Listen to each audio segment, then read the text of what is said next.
My name is Mahesh Mudda. I'm the chairman for this session. The session name is called Tall Building and Cities. The session is very interesting session because it says tall building and cities, which is need of the day, what we have been talking. The kind of population we are talking here, we have no other option but to go high-rise. This conference has been organized, and this conference cannot be the solution for what the subject we are talking about, but I'm sure this will be the good takeaway thoughts for all of us to really think and take the advantage of the experts from the field to take their opinion on this subject, how we can really, because change for the good. Change is the name of the game we talk, and without that we can't succeed. And our chairman, he happens to be one of the first to construct the high-rise buildings. Today we are talking about this subject 30 years back, 40 years back, when because things were not so advanced. That time also because they could do it successfully. Only now we'll have to think and worry about how sustainable buildings we can make, how best infrastructure we can create while going vertically, because we have no other option. Our second speaker is Mr. James von Klemperer. He is again from New York, Symbiosis, the Supertalls and the future cities. He's going to discuss on that subject. Thank you very much. Thanks, Sudhir. A wonderful talk. And if you don't mind, after the session, I want to get the name of that Argentinian renderer or animator, because the quality of light was very beautiful, and I wish we could all... We worked together 30 years ago.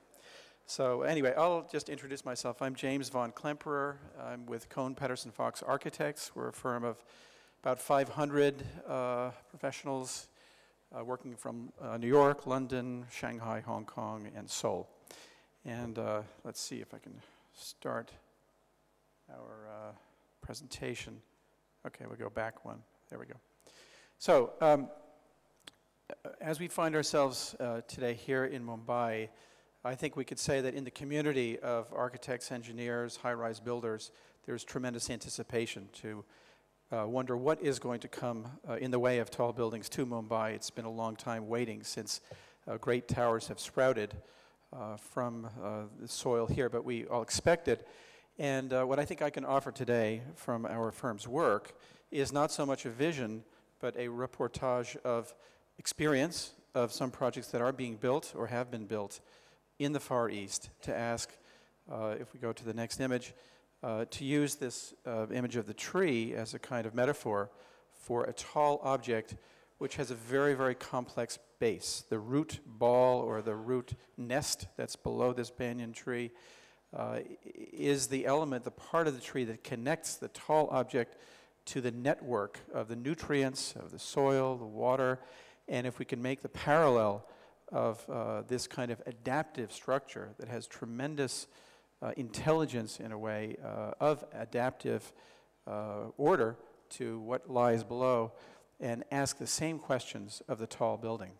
So I'll show you today 5 tall building projects which KPF has been designing and are real projects that are under construction, most of them in the Far East, and talk about not what lies above in the 500-meter heights of the airy realms of icon making and exciting structural challenges, but more the planning challenges of how the building adapts itself to the resources and the needs of flow of people, of public transport, of open space, the challenges of vertical density, which we all know, if the super high-rise building is going to make sense in Mumbai, it has to tackle these issues very intelligently.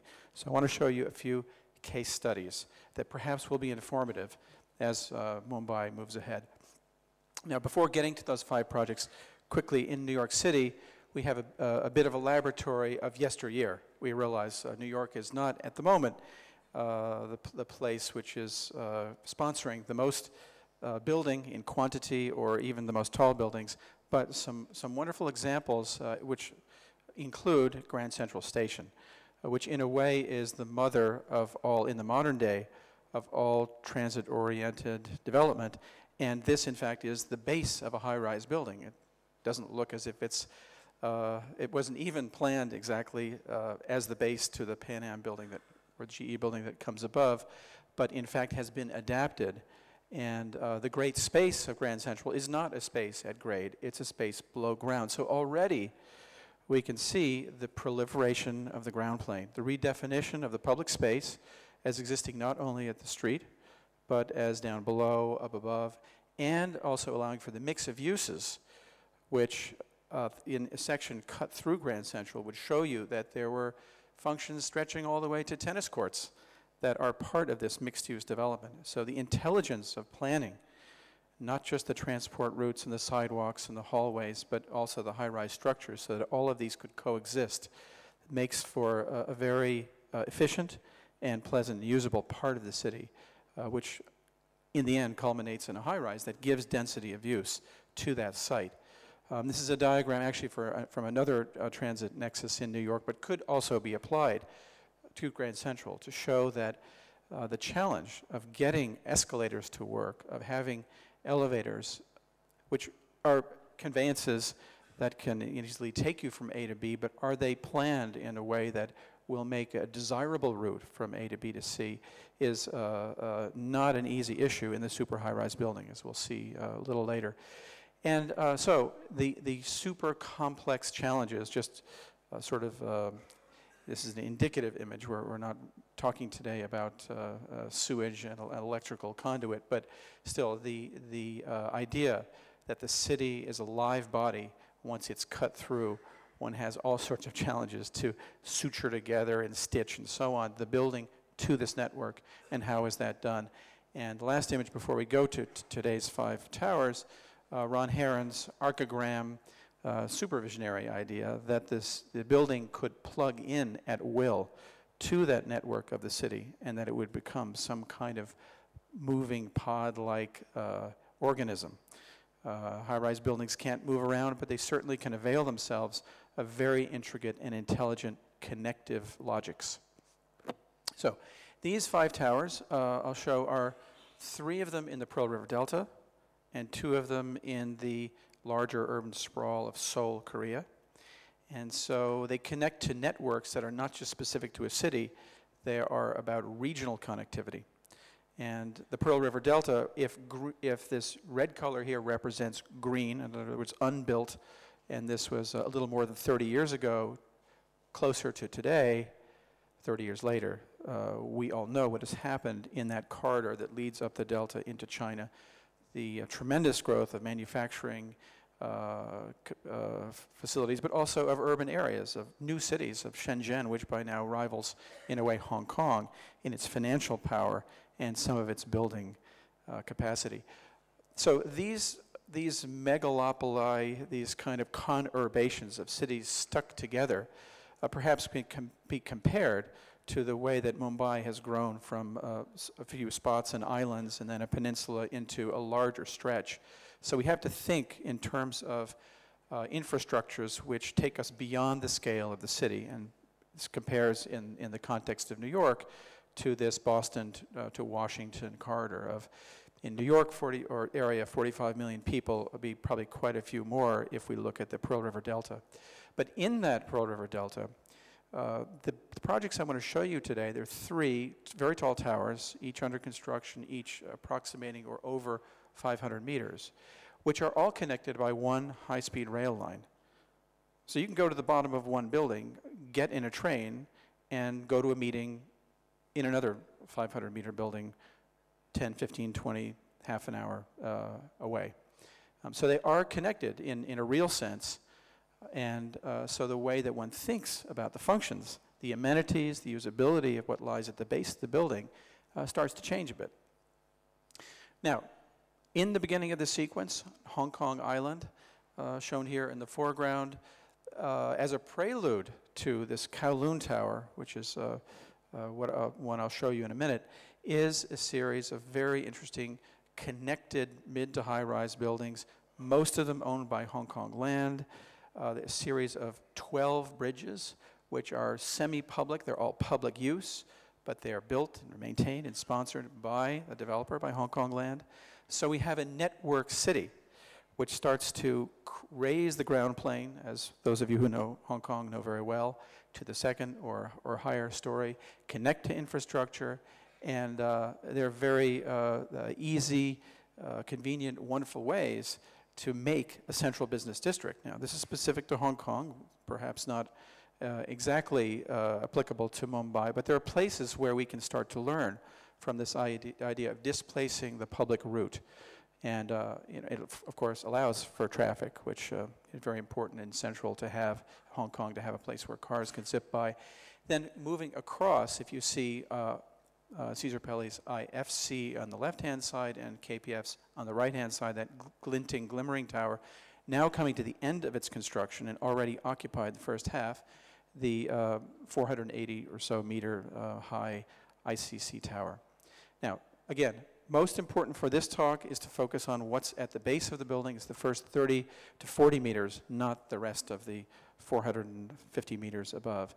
And this facade, you can see the architectural response to connecting to the base is to peel away a facade of the building into what is referred to in Hong Kong as the dragon's tail.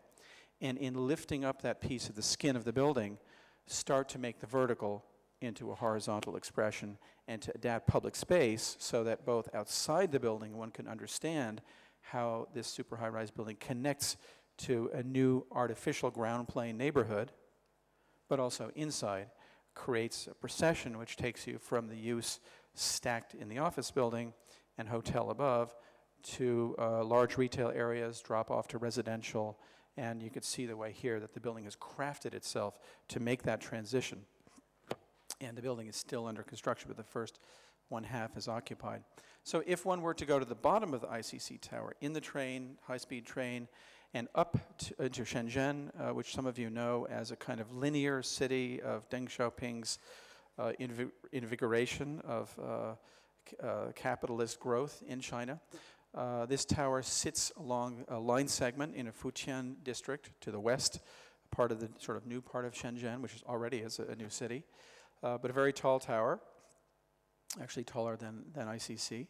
And what's most interesting for today's talk is just about the way that a high-speed rail line, a local metro line, traffic, and retail all come together at the base of the building. So there is an underground world, which is built by the government, by the way. So this is not just one developer after another. There is a coordinated effort, which is key to making sense of all of this. Linking this building to its neighbors, and ultimately coming down from the tower, down from the ground plane, through a multitude of escalator systems, and allowing that to be spatially generous and exciting and interesting, and make it part of the habit of every day is very important. You see the building sort of pulls itself apart at its corners. It's a super tall building, but it allows it through some structural gymnastics to open up like an accordion to bring you down, and also to say that some of the amenities in this building, and Charles Correa talked about the need for amenities in public space, some of the public space is commercial space, and the habits of people in Hong Kong and different parts of Shenzhen and South China have adapted so that the restaurant is the place where the family gathers.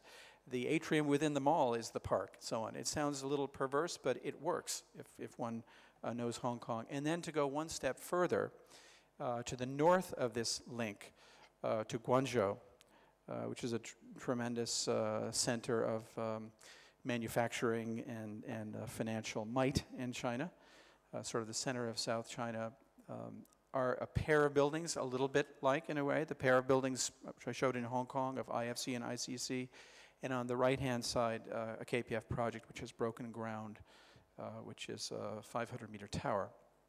The tower itself gives a little bit of a clue of how it works at the base, because it begins to break apart formally into a series of pinwheeled vertical objects, which then is expressed at the top of the building. But then coming down to the base, one sees how the building peels away from itself. And this is always a challenge in the super tall building. One of our toughest nuts to crack is to get all the circulation of the many drop-offs, the many functions that go into such a building to all enter in this very, very small piece of land. And so the intricacy of the ground plane, the subground plane, and the making more use of more functions by, again, proliferating at different levels is very important, and which you can see a little bit of in this section, and also allowing retail, shopping, and health facilities, and so on, to become part of the functions that could be accessed every day in the building. And then let me move on to Seoul, and the last couple of buildings that I'll show you. Seoul, some of you know, most of you know probably, has grown mostly since the war, where most of the city was destroyed today into a megalopolis, which houses perhaps 1/3 or more of the Korean population and its commercial capacity and cultural activity, et cetera. So it is a city in part because, as you see in this image, the profile of the skyline punctuated by these outcroppings of granite. It's a very vertically challenged city, and that gives an interesting kind of condition for which the high-rise to adapt itself. And it gives the city a kind of there is an appropriateness to building tall in a city where already nature creates these peaks and valleys. Now, Seoul grew after the war as a series of sub-centers, and this is actually a bit dated, this image, because this shows sub-centers north of the Han River. There are also now many centers south of the Han River, in fact, some of the most important in Gangnam. But they're in part formed by this topography that one cannot build a grid and run it straight through, over and through mountains, for example, the central Namsan. And so that kind of cluster city has now been reflected in the plans, if you see in these black circles here, not of city centers per se, but of particular super high-rise projects. So as these buildings are being planned, and the one I'll show you in a minute, one of KPF Designs has broken ground now, these high-rises will, in a way, be a kind of vertical graph indicator of the density of the city or the importance of the urban nodes which they mark, which makes a lot of sense, but begins to create a kind of urban geography, which is a little bit similar to, at a different scale and a different time, London experienced through its growth, because of course London started as a central city, the city as we know, the square mile, but then beyond many different hamlets and villages, which were somewhat separate, but with the conurbation of these villages emerged a city which in 18th century, this view of Canaletto, a very beautiful painting, shows this kind of continuous sprawl. But the sprawl is given a readability, legibility, by the spires of churches. And at a certain point, the church had a program, and Christopher Wren contributed his spires along with others, to build where there were parishes. And the parishes meant there was a population allocated to each of these churches. So you could say, in a way here, the high-rise is actually, the high-rise being a steeple, a population marker. It's a graph of density. Today, that has been taken further to give new vitality to the center of London, to the financial headquarters of the UK. And so that raises some quite interesting questions. But it's a continuation of this idea of marking density.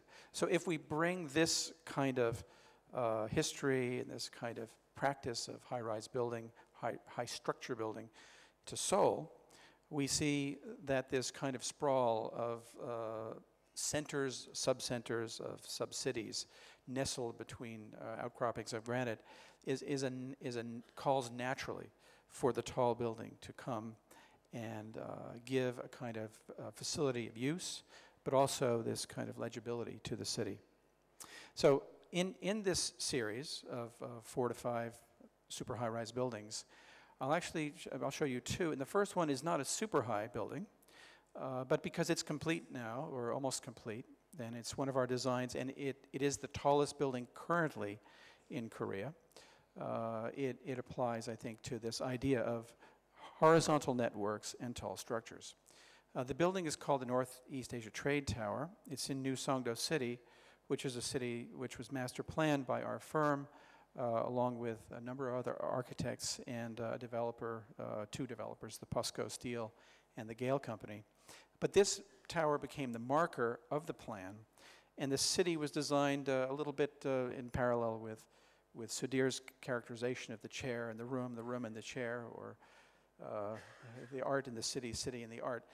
This building was as much designed for the master plan as the master plan was designed for this building, because with its quite interesting geometries, which were partly in search of an expression of a sculptural form, but also to adapt the building to uses above, which moved from office to residential to hotel. But all of this was planned, and here you could see a construction site of this new city with this new tower underway at the foot of a park, which was the central lung, the green space, which allowed the city to breathe. So maximum density is placed at the foot of minimal density, and there's a kind of complementary relationship.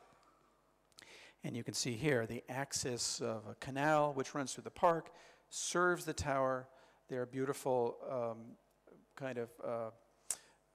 reflexive relationships between work and play, between the tall and the low. And the park now, beginning to be vegetated, shows you the other side. If Mr. Correa's question about amenity and green and tower building is taken literally into consideration, well, this is a 100-acre park for a series of 60-story towers. And so there is this kind of one-for-one relationship.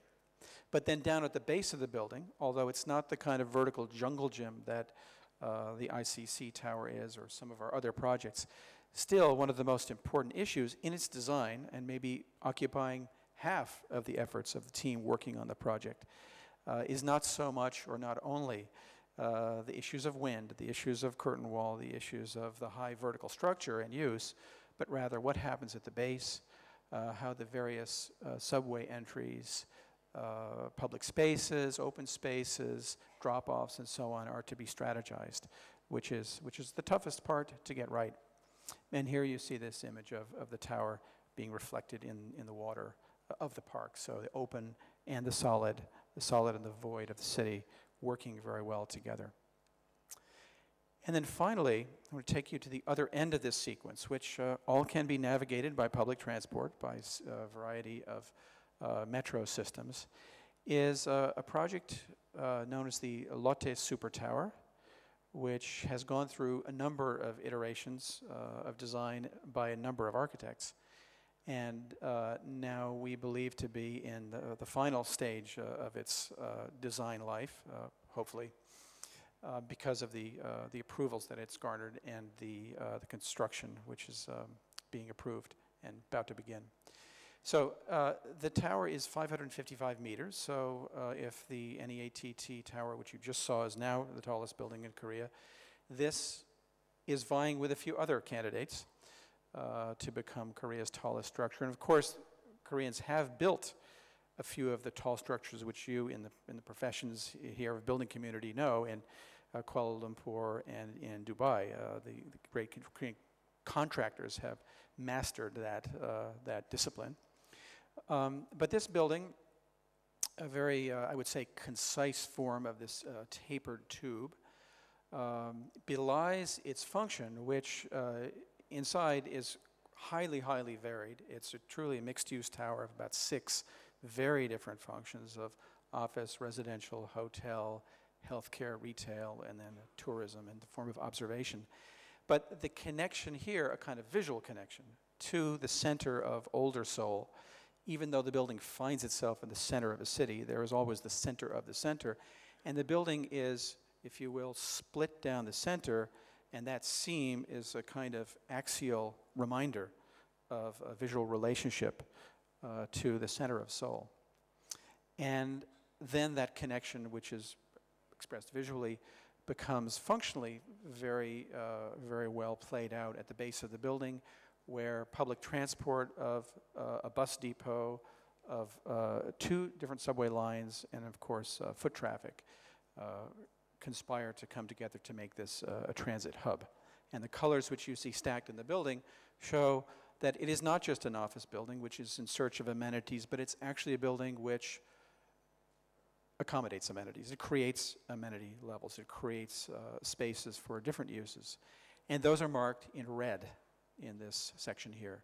So the architectural response to the repetition or the multiplication of ground plane public spaces up into the tower, then at the base of the building and above, is repeated as an architectural motif of just as the building is a kind of sculpted, rounded, curvaceous shield form, so the spaces inside take on this architectural language of these sort of floating and flaring planes, which then become canopies and bridgeways outside the building, and then work their way also into some of the buildings at the base of retail buildings, and again, what happens in the first 20 to 30 meters of construction that is most important to the public realm.